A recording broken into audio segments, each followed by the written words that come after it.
Hello everyone. I am Devashish Mishra और आज समझेंगे कि हम लोग ट्रांसफार्मर आर्किटेक्चर होता क्या है। तो सबसे पहले ये अटेंशन ऑल यू नीड एक रिसर्च पेपर है, उसके अंदर ये रिलीज हुआ था। The transformer architecture is a deep learning model introduced in 2017 paper that is attention is all you need. ये गूगल ब्रेन के द्वारा इंट्रोड्यूस हुआ था, जो एक रिवॉल्यूशनरी टाइप का काम किया था एक नेचुरल लैंग्वेज प्रोसेसिंग में। और ये वेरियस डोमेन में काम करता है, जैसे कि computer vision, speech synchronisation, reinforcement learning और बहुत सारा type. It is based on multi-head attention mechanism, allowing the model to process entire sequence in parallel rather than sequentially, which overcome limitation of earlier recurrent network neural network जिसको बोलते हैं RNN and long short term memory LSTM model. तो सबसे पहले हम लोग ये paper को एक बार देखते हैं।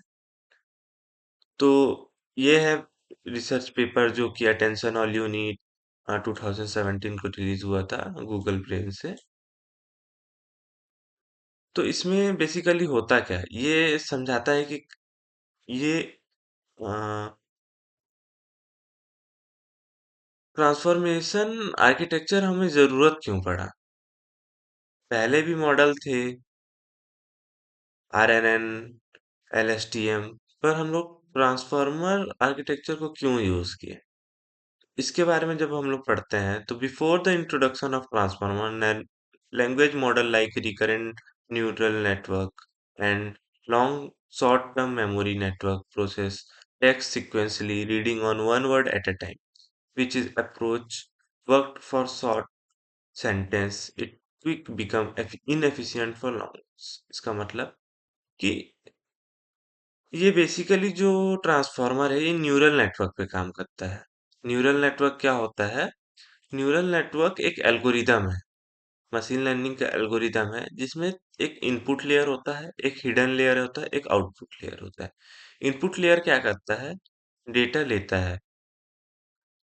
हिडन लेयर क्या करता है? डेटा प्रोसेस करता है। और आउटपुट लेयर क्या है? डेटा को पास करता है। तो इसमें क्या होता है, पहले आरएनएन था, एलएसटीएम था, ये क्या करता था? सीक्वेंसली प्रोसेस करता था, एक वर्ड को एक टाइम में रीड करता था। जिस ये बस ये जो अप्रोच था एक शॉर्ट सेंटेंस के लिए काम करता था। और ये डिफिकल्ट टाइप है, एक पर्पस है कि मशीन मेंटेनेंस का अंडरस्टैंड करने का लैंग्वेज को। इसको ओवरकम करने के लिए हम लोग ट्रांसफार्मर यूज किए। Transformer change how language models work by processing all word in sequence at time instead of one by one. एक साथ सब parallelly work किए। They use attention to focus on most important relationship between words even if they're far apart. Through self-attention, each part look at once using query, key, and value to understand meaning the content. Multi-head attention improve this learning different language than in parallel. Since transformer don't read in order, positional encoding is added to keep track। तो ये multi head attention का use किया, पहले self attention का use किया, फिर जब बहुत सारा सेल्फ अटेंशन यूज किए एक मल्टी हेड अटेंशन बनाया तो इसको और इम्प्रूव किए मशीन लर्निंग में। और ये एक पैरेलली वर्क करने लगा, पैटर्न खोजने लगा, जिससे कि एक ह्यूज चेंजेस आया हम लोग के मशीन लर्निंग में। तो इसमें मेन दिक्कत क्या आ रहा था कि ये सिक्वेंशियली ऑर्डर को नहीं ले रहा था, इसीलिए उसमें हम लोग पोजिशनल इनकोडिंग डाले। और इससे आगे और समझेंगे कि क्या होता है, कैसे होता है। तो पहले आरएनएन के सिक्वेंशियल स्ट्रक्चर को देखते हैं। आरएनएन क्या करता है? सिक्वेंशियली वन बाय वन लेता है, जैसे कि the book that I bought yesterday. और ये क्या करता है? कंटेंट जो है इसका फेड होते जाता है। ये अमेजिंग फेड हो गया। पर इसमें क्या होता है, सेल्फ अटेंशन में क्यू की वैल्यूज के हिसाब से लिया जाता है। क्यू की और वैल्यूज के हिसाब से उसको लिया जाता है। पोजिशनल इनकोडिंग क्या करता है, उसमें पोजीशन बता देता है कि फर्स्ट नंबर में द, सेकंड नंबर में कैट, थर्ड नंबर में सेट, फोर्थ नंबर में ऑन। इससे क्या होता है, सीक्वेंस बिगड़ता नहीं है। जो ऑर्डर में इंफॉर्मेशन आता है वो ऑर्डर में ये सीक्वेंस बना देता है। अब attention mechanism, focus on relevant word, store book या स्टडी, वो कनेक्ट करता है एक दूसरे को। और मल्टी हेड अटेंशन, इसके बारे में अभी और अच्छे से हम पढ़ेंगे क्या होता है। तो हम पहले इसके स्ट्रक्चर को देखते हैं कि क्या क्या होता है इसमें। तो ये एक ओवरव्यू है जो आर्किटेक्चर है, ये पूरा कंप्लीट नहीं है। क्यों? क्योंकि अब समझ आएगा, देखो। ये जो पार्ट होता है, ये फर्स्ट, ये पूरा, इसको बोलते हैं हम इनकोडर पार्ट। और ये जो पार्ट होता है, ये होता है डिकोडर पार्ट। तो यहाँ से इनपुट होता है, इनपुट एम्बेडिंग होता है, और पोजिशनल इनकोडिंग, ये तीनों चीज जो है ये इनपुट का ही काम करता है। इसके बाद ये इस ब्लॉक में जाता है। अब इसमें भी सब डिवीजन होता है। देखो, इसको इजीली समझने के लिए मैं आपको फाइल दिखाता हूँ।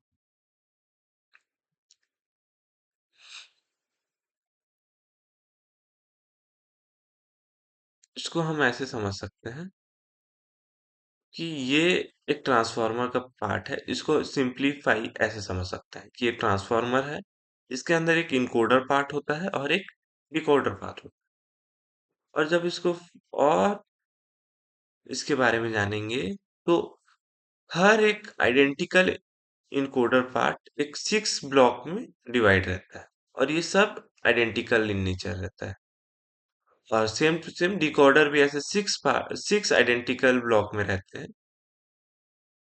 तो इससे हम ये समझ पा रहे हैं कि ये इनकोडर पार्ट जो है, इसको हम फिर फर्दर डिवाइड हो जा रहा है 6 पार्ट में। और ये 6 पार्ट पूरा आइडेंटिकल इन नेचर है। अब अब ये इनकोडर पार्ट के अंदर 2 और पार्ट रहते हैं। एक ये जो इनकोडर ब्लॉक है, इसके अंदर 2 सब पार्ट है, जिसमें फर्स्ट है फीड फॉरवर्ड न्यूरल नेटवर्क, और सेकंड है सेल्फ अटेंशन। जब इसको और हम स्टडी करेंगे, तो उसके अंदर ये आएगा कि उसके अंदर एक ऐड एंड नॉर्म्स रहता है, नॉर्मलाइजेशन, फीड फॉरवर्ड और add and norms, multi head attention.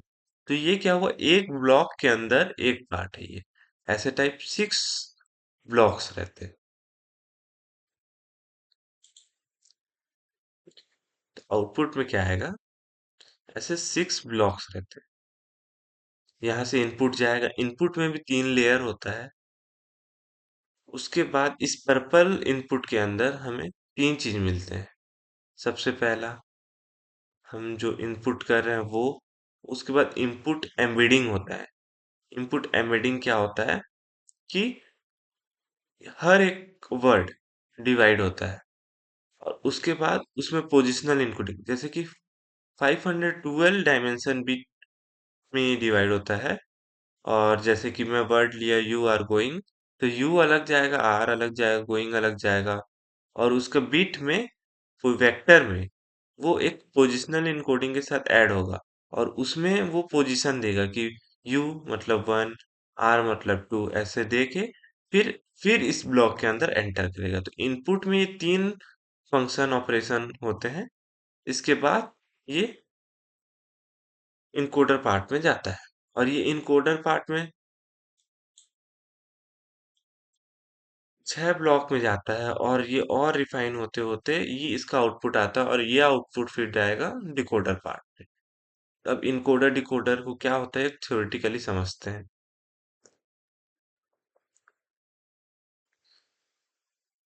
Understanding the core building block of transformer. When I start learning about transformer, I realized that the architecture look complicated only as the first thing.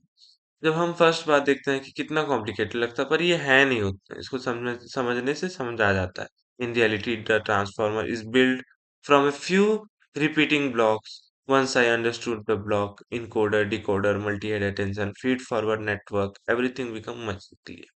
तो अभी मैं जैसे बताया कि encoder क्या होता है, decoder क्या होता है, इससे एक समझ आ रहा है कि एक ब्लॉक में बटे रहता है, यहाँ से इनपुट जाता है, यहाँ से इनकोडर पार्ट में फंक्शन होता है, फिर उसका जो आउटपुट आता है वो डिकोडर पार्ट में जाता है। उसमें मल्टी हेड अटेंशन होता है, पैरेलली वर्क करता है। और बाकी नेटवर्क्स कैसे अच्छा है, ये सब हम लोग पढ़े। इसके बाद हम लोग देखते हैं कि क्या होता है। तो जैसे इन सेंटेंस है, ये ट्रांसफॉर्मर आर्किटेक्चर इनकोडर होता है, फिर उसका multi head attention, self attention, फिर डिकोडर, फिर आउटपुट सेंसन बनता है। तो ये बेसिकली एक फ्लो है। तो encoder, understanding the input text. The encoder is responsible for understanding the input sentence. जो भी इनपुट चीज आता है वो किस में जाता है, encoder में. It takes the input text, convert it into the meaningful representation that the model can work with. The encoder does not generate text, instead it focuses entirely on understanding the input. Each encoder layer contain two main parts. उसमें क्या क्या होता है, अभी हम लोग देखे थे, एक self attention and feed forward network. First, self attention allow every word in sentence to look at all over words and decide which one are important. This help the model understand relationship such as word refer to each other and how meaningful flow across the sentence. After attention, the output is passed through a feed forward. तो इसमें हम लोग देखते हैं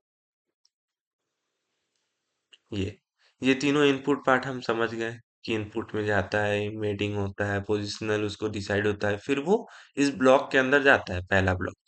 ऐसे 6 identical block होते हैं. तो पहले यहाँ सेल्फ अटेंशन होता है. सेल्फ अटेंशन में क्या होता है कि वो जो सबसे इम्पोर्टेंट वर्ड होता है उसको लेके वो समझता है. उसके बाद जो उसका आउटपुट आता है वो फीड फॉरवर्ड में जाता है. तो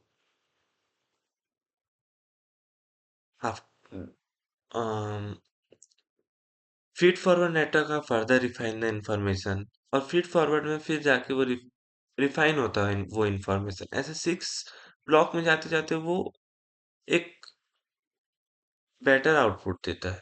this process is repeatedly multiple time by stacking several encoder layer, allowing the model to build a deep understanding of sentence. In simple words, the encoder reads the sentence carefully and create a rich internal understanding of it. Multi-head attention, looking at language from many angles.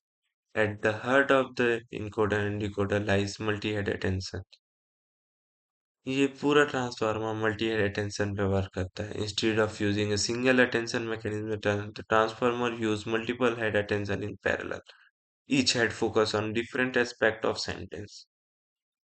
और सब head different different aspect को sentence को देखते हैं. इसमें क्या होता है, जैसे कि एग्जांपल लेते हैं. For attention, for example, one attention head में focus on grammatical structure, another में focus on meaningful of word, while another में ट्रैकिंग लॉन्ग डिस्टेंस. ऐसे में एक पैरेलली वर्क करने से ये ट्रांसफार्मर मोर एफिशिएंट वर्क करता है. All these had work at the same time, their output are combined. This gives the model a more complete detailed understanding of the text. और इससे एक better output हमें मिलता है. I found it help to think a multi-attention as multiple reader, each noticing something different in the same text. Together they form a stronger understanding than a single reader.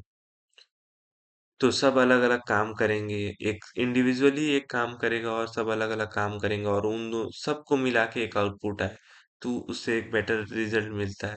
तो same to same multi head attention का भी वही काम है. अब feed forward network के बारे में जानेंगे कि क्या होता है. Processing each word independently after attention come the feed forward network. जब इंडिपेंडेंटली सब वर्ड को प्रोसेस करते हैं उसके बाद फीड फॉरवर्ड का काम आता है.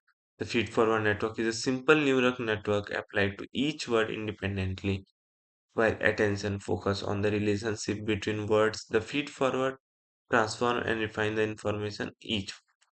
Every word passes through the same feed forward network. और ऐसे ही करके ये लेयर को पास करता है, फीड फॉरवर्ड में जाता है और उसमें रिफाइनमेंट होता है. फिर अलग सेकंड ब्लॉक में जाएगा, फिर थर्ड ब्लॉक में जाएगा, फोर्थ ब्लॉक में जाएगा, ऐसे करके और सिक्स ब्लॉक में जाता है और एक मोर रिफाइन आउटपुट एक इनकोडर ब्लॉक से जाके डिकोडर ब्लॉक में जाता है. Generating decoder block, generating the output step by step. The decoder is responsible for generating the output text. अब जो भी इनपुट है जो इनकोडर से रिफाइन होकर आउटपुट में गया है, आउटपुट उसके डिकोडर में गया है, वो अब आउटपुट मेन आउटपुट निकलेगा इसमें से, जो कि एक टेस्ट के form. Unlike the encoder, the decoder works step by step, reading one word at a time. It uses three main components. इसमें mask, self tension, encoder, decoder and tension and feed forward. तो figure हम देखते हैं। अब इसके अंदर तीन sub division, ये ब्लॉक 6 आइडेंटिकल ब्लॉक में डिवाइड रहता है और इसके अंदर तीन पार्ट रहता है, feed forward, multi head attention and mask multi head attention.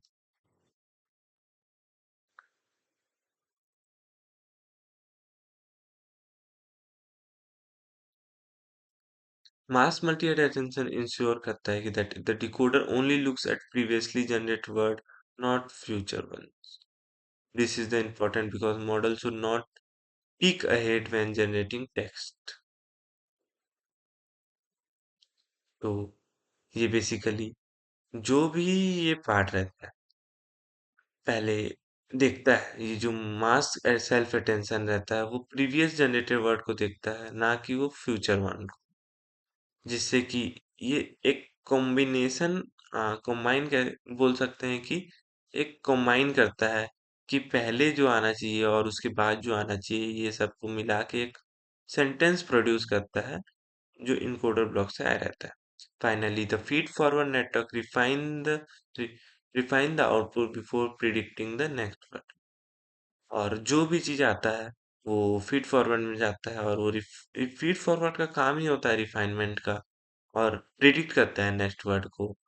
तो decoder right the output while constantly refining back, और इनकोडर अंडरस्टूड, और ऐसे ही वो आउटपुट में निकलता है और आउटपुट प्रोबेबिलिटी देता है। तो सबसे पहले इनपुट होता है, इनपुट एम्बेडिंग होता है, उसमें पोजिशनल इनकोडिंग होता है, पोजीशन बताता है कि फिर वो ऐसे 6 ब्लॉक्स में जाते हैं। इसको स्टैक बोल सकते हैं, ठीक है। और ये एनएक्स का मीनिंग होता है कि ये मल्टीपल है, मतलब 6 ब्लॉक इसमें यूज किए हैं। और इसमें हम लोग फिर यहाँ से एक आउटपुट आता है जो रिफाइन होके फीड फॉरवर्ड से ऐसे मल्टीपल स्टेप्स में, मल्टीपल ब्लॉक्स में जाता है और रिफाइनमेंट होता है, फिर ये इस आउटपुट साइड आता है यहाँ पर 6 फर्दर ब्लॉक में जाता है और इसके अंदर मास मल्टी एड अटेंशन, फिर मल्टी एड अटेंशन, फिर फीड फॉरवर्ड, फिर रिफाइनमेंट होता है और एक आउटपुट प्रोबेबिलिटी निकलता है इसमें। तो ये है बेसिकली कि क्या होता है ट्रांसफार्मर, ट्रांसफार्मर कैसे वर्क करता है, मल्टी एड अटेंशन क्या होता है, सेल्फ अटेंशन अटेंशन क्या होता है, फीड फॉरवर्ड क्या होता है, और पोजिशनल इनकोडिंग क्या होता है, इनपुट एम्बेडिंग क्या होता है। और ये एक ओवरव्यू है कि ट्रांसफार्मर आर्किटेक्चर क्या होता है, attention is all you need, जो रिसर्च पेपर है उसके अंदर का ये पार्ट। Thank you.